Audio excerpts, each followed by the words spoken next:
Bismillahirrahmanirrahim. Assalamualaikum warahmatullahi wabarakatuh. Bertemu kembali dengan saya Farid Afrizal dalam pelajaran fisika kelas 11 IPA.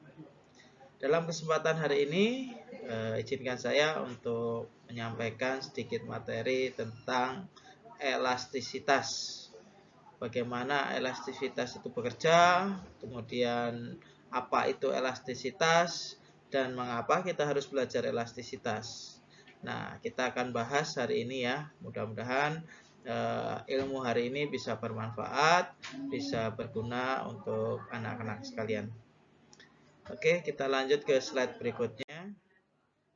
Nah, di pendahuluan kita bisa melihat dari gambar bahwa apabila gaya yang diterapkan suatu bahan dihilangkan, bahan tersebut akan kembali ke bentuk semula. Kita lihat ketika sebuah apel diletakkan di atas timbangan, maka timbangannya akan tertekan ke bawah, tetapi ketika apelnya kita hilangkan atau kita tinggalkan ke tempat yang lain, maka si timbangan itu akan kembali ke tempat semula. Jadi yang tadinya bergerak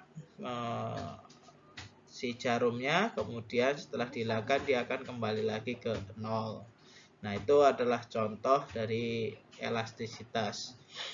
Nah, ada juga benda yang mengalami bentuk yang berubah secara permanen jika dikenai gaya.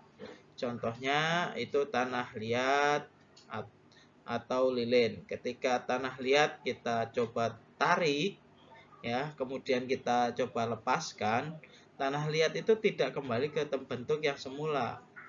Ataupun lilin mainan kita coba cari tarik ke kanan ke kiri, tapi ketika kita lepaskan tidak terjadi kembali ke bentuk semula. Nah, itu bukan benda elastis atau sering disebut juga benda plastis. Nah, jika kita bisa membedakan karakteristik benda tersebut, kita bisa memahami apa itu benda elastis, di mana dia bisa kembali ke bentuk semula setelah gayanya dihilangkan. Lanjut, kita ke elastisitas tentang apa itu besaran-besaran yang berpengaruh di dalamnya. Nah, kita bisa melihat sebuah elastisitas itu akan berubah bentuk jika diberi gaya dan akan kembali ke bentuk semula jika gayanya dihilangkan. Nah, secara besaran kita bisa melihat bahwa gaya yang terjadi, contohnya gaya berat itu F, kemudian perubahan bentuk panjangnya atau pertambahan panjangnya itu disebut dengan delta X, ya. Maka nanti kita akan melihat bahwa ada hubungan yang konsisten. Kita akan melihat grafiknya, kita melihat bahwa terjadi kekhasan dari adanya gaya dan pertambahan panjangnya.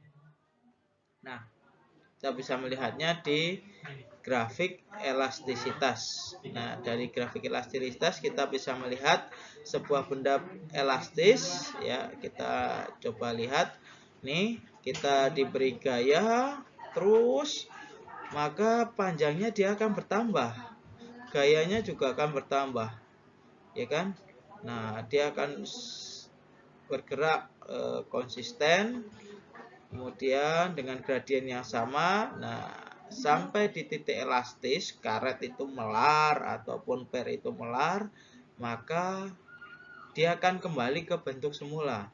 Tetapi jika sebuah gaya ditarik sampai titik elastisnya, kemudian dia lebih dari gaya yang dia terima, maka dia akan menjadi benda plastis. Kita bisa melihat jika karet kita tarik menerus, dia akan mengalami putus. Nah, disitulah bendanya menjadi benda plastis atau tidak bisa kembali lagi ke bentuk semula.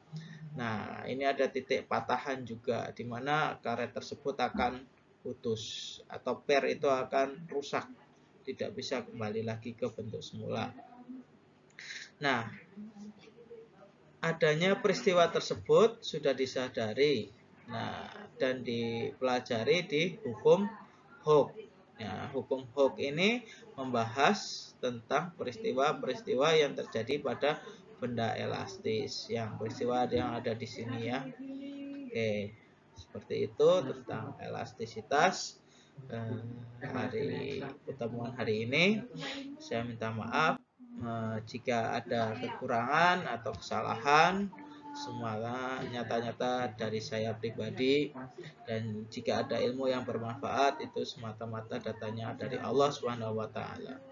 Saya tutup dengan sebuah kalimat, saat kamu terjatuh tersenyumlah, karena orang yang pernah terjatuh adalah orang yang sedang berjalan menuju ke kesuksesan atau keberhasilan.